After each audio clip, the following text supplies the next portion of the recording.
Welcome to the Practice Profit System podcast.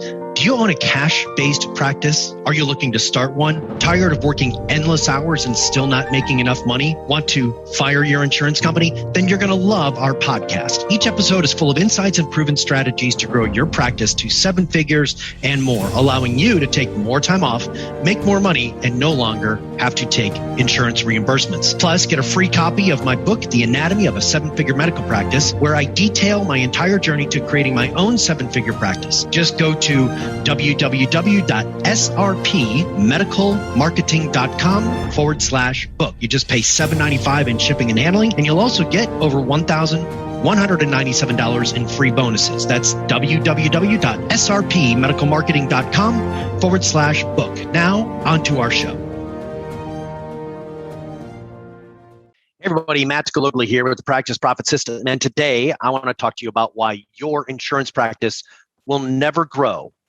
Well, it sounds like a pretty big statement, but I'm going to show you the 3 reasons why your insurance-based practice will never grow, and why, if you really want to be able to continually serve your patients, it's critical for you to add a cash-based procedure, or cash-based practice, I should say, to your insurance practice. So let me give you a little bit of background and context on this. So this past weekend, or actually the first weekend of November, a couple weeks before this comes out, but we had an event here in Charlotte, North Carolina, where I live, where we did the practice growth event. And what we did is I spent 2 days with a number of practice owners, and we dove in as to help them grow their cash-based practice, or start or add in cash-based practices. And the funny thing is that everybody in the room is insurance-based, and they have tried and struggled to add a cash component to their insurance practice over the last, say, 2 to 5 years. And there's a reason why. What happens is that they have all the good intentions to be able to add the cash-based services, but what happens is that they get back from an event or something like that, or they go back from a training from a machine, and they get back, and their insurance practices double with the number of patients because they've been out for a couple of days, and it feels like they can never get to where they will catch up. And the reason for this is very, very simple. So I'm going to talk to you about there's 3 ways for you to grow your practice. And there's only 3 ways. Well, the reality is there's only 3 ways for you to grow a business. There are no other ways to grow a business. This is a basic fundamental of business. This is one of the first things that you learn in business school. It's kind of like Anatomy 101, or it's kind of like basic chemistry, right?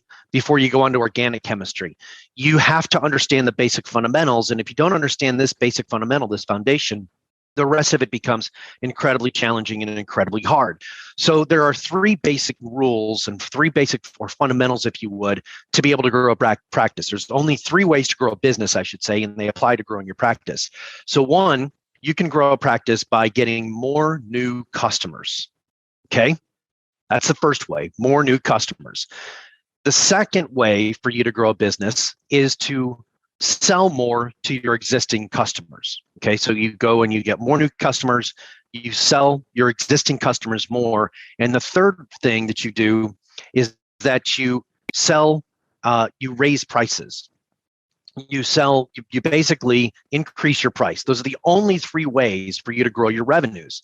Well, the problem is that you can't do that in an insurance practice. You don't have price control. In fact, you have 0 control. You have 0 control as to what the insurance companies are going to charge you. You have 0 control as to what the reimbursement rates are. You have 0 control as to when you get paid, right? Now, you may think that you do, but from the fundamentals of business, you do not. And the fundamentals of business don't suspend just when we go into the medical space and we are serving patients. So it's really important that you understand this. Again, I want to state those again. I want you to write these down. And if you're driving, for the love of God, do not multitask. So just maybe bookmark this and come back to it. But again, there's only 3 ways for you to grow a business, which applies to growing your practice. More new customers, sell your existing customers more, increase prices. That's it. Okay. So the challenge with this is, like I said, is that the insurance industry, the way an insurance practice is set up, you can't do any of this. Well, the only thing you can do, quite frankly, is you can go and get more new customers. That's it. But you don't get to control how much that new customer pays you. It's dictated to you by the insurance company. So the business model of an insurance practice is fundamentally flawed.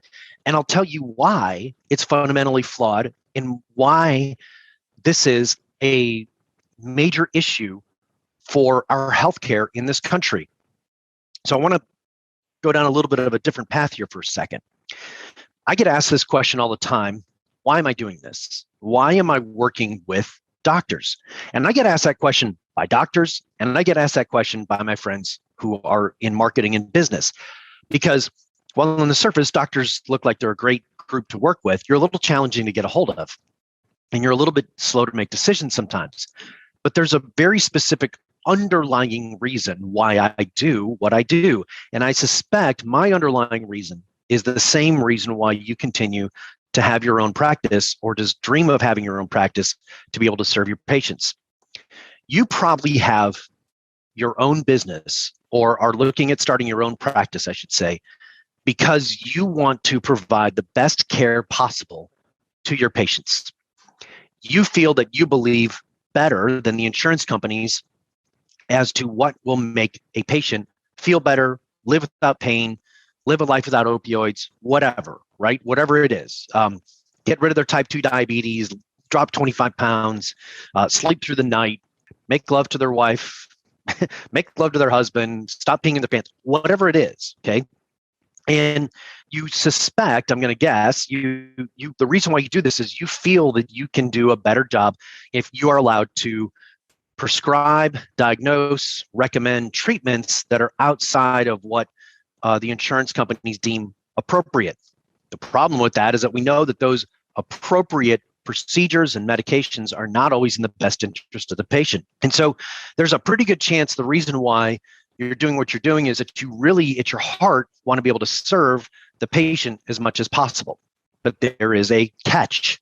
You have zero training in business, zero. Or maybe you've taken 1 or 2 classes, but it's still not enough, right? So you struggle, and eventually maybe you give up, or you just get so frustrated that you feel that this is just the way it's going to be, and you see 40, 50 patients in a day, and you just, kind of deal with it. So that's why you do what you do. And the reason why I do what I do is I believe the future of healthcare is in our hands. And I believe that if I can help you be a better businessman or businesswoman, then our healthcare system stands a chance of not being controlled by bureaucrats in a cube somewhere. I believe that if we want to have true autonomy in our medical space, for you to be able to have the ability to recommend procedures and protocols and medications and treatment plans that are really going to be in the best interest of the patient, that are not going to make them addicted to opioids, that's not going to make them addicted or dependent upon taking metformin the rest of their life. Did you know, by the way, that if somebody starts a protocol of opioids, I was just reading, one of my doctors shared this statistic with me, that the average patient in 5 years will be unemployed? Think about that. I want you to think about what that means to our society. And so it's incumbent upon us to get this word out to as many patients as we possibly can and treat as many patients as we possibly can, because, by the way, the money that we make from that could actually help us continue to see patients from an insurance standpoint, so you can treat those who don't have the financial ability to be able to do some of these higher end procedures. See, this is why it's so important for you to pay attention. I want you to have a great business. Not necessarily, maybe it's not about driving a Lamborghini or getting a beach house, but maybe it's just simply about providing for your own retirement so you're not a burden on society or your kids or your grandkids. Maybe it's about being able to make enough money in your cash side so that when you are seeing your insurance patients, you're actually able to spend more time with them, because you don't care that the insurance company is saying you only get 9 minutes, or you only have to spend 9 minutes because you have to go from room to room to room to room because you're only making $49 on your office visit. See, this is why this is so important. And this is why it's critical that you learn these business skills, just like you would learn how to do surgery, just like you would take a fellowship to go learn how to do something and study under the best. You need to do the same thing from your business standpoint. This is not something that you can say that I'm going to avoid, that maybe it'll take care of itself. That's kind of like the fat patient saying, maybe the metformin will help me lose the 20 pounds, or maybe if I just cut back to half the number of Twinkies, I'll lose the weight. Maybe I'll just get a shot that will work. No, the patient, if they're going to lose the 25 pounds or the 100 pounds in order for them to stop being type 2 diabetic, they have to do the work. You have to do the work. Your fat patient, obese patient, I don't know if I can say fat anymore in this society, but I'm going to say it anyway, but your overweight patient, your obese patient has violated the fundamentals of weight loss. And it's why they'll never lose weight unless they go back to the fundamentals.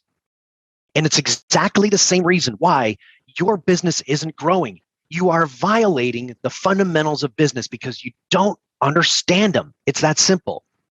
Most of the people that are obese in your office, that are type 2 diabetic, that have 25, 50, 100 pounds to lose, it's not that they're dumb. It's not that they don't want to lose the weight. It's not that they don't have the desire, but then they become susceptible to get rich quick marketing messages and marketing schemes, or to lose weight fast marketing schemes or marketing messages, because they think that it's going to be quote unquote easy. You and I both know it's not about hard. It's not about easy. It's about consistency. It's about learning the basic fundamentals of what it takes in order for you to grow a practice. See, your insurance-based practice is never going to make you the money that you want. No matter how many new machines you buy, no matter how many new procedures you add in, no matter how many more seminars you go to for how to do a certain procedure, that insurance practice is never going to make you any more money. In fact, what it's going to do is it's going to suck more time away from you being able to do the exact thing that you want to do, and that is treat patients on your terms, which is why you need to understand these basic fundamentals. The basic fundamentals, again, are there's only 3 ways to grow business. They are: get more new customers. 2, sell existing customers more. 3, raise prices. You can't do 2 and 3 ever in the insurance practice. You can do 1, but you can never do 2 and 3. Well, Matt, I can offer them other procedures, but you don't get to dictate the price. And that's where that fundamental gets broken. Yes, you can offer another procedure. Yes, you could do some other things, but you, unless it's a cash-based procedure, you do not get to dictate the price. And therefore, you can't make your metrics work, and your business model is doomed. So what do you do? Okay. Well, 1, listening to this podcast on a weekly basis, thank you. For those of you that listen to me regularly, I really appreciate it. It means the world to me.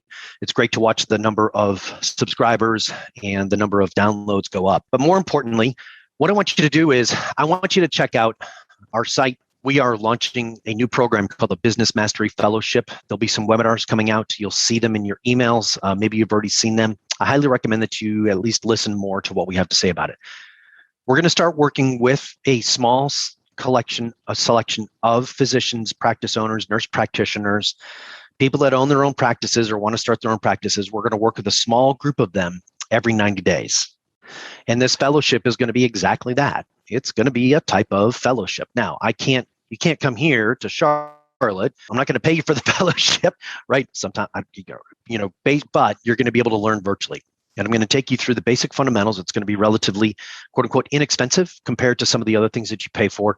And I'm going to show you how to make some really great decisions to improve your cash flow, improve it quickly. So, but the last thing I want you to remind you of is the insurance business model is never going to work. It just will never work. I have cardiac surgeons, just had a conversation the other day with a cardiac surgeon. I have cardiac surgeons who are coming to me going, my reimbursement rate for the same surgery has been cut by 40%. Cut by 40%. I have surgeons that were doing $5-6 million a year that 2.5 years later are doing $3.5 million a year and seeing more patients. It's clear where the insurance industry wants this to go. It's clear where the big hospital groups want this to go. It's clear that we have an uphill battle, but the time is now. And the time is now to take a stand, kind of like George did right back there. Yeah, that's George Washington crossing the Delaware to go to Trenton and make a big, bold move. So what's your Delaware River? Cross it. Let's get after it. Let me know how I can help you. I'm here for you. And I look forward to talking to you soon. Thanks again for listening to the Practice Profit System. This is Matthew Gillogly, your host. As you know, every week we launch new stuff, and I want to be part of that and help you grow your practice, I should say. All right. Have a great day, everybody. Talk to you soon. Peace out. Thank you so much for listening. If you liked this episode, take a moment and share it with your fellow medical professionals, or post a positive comment and rate it on wherever you just listened. Now, don't forget, you can get a copy of my book, The Anatomy of a Seven-Figure Medical Practice, for free. Just pay $7.95 in shipping and handling. Plus, you'll get over $1,197 in free bonus material. Simply go to srpmedicalmarketing.com/book. That's srpmedicalmarketing.com/book. Thank you so much, and we'll see you next week.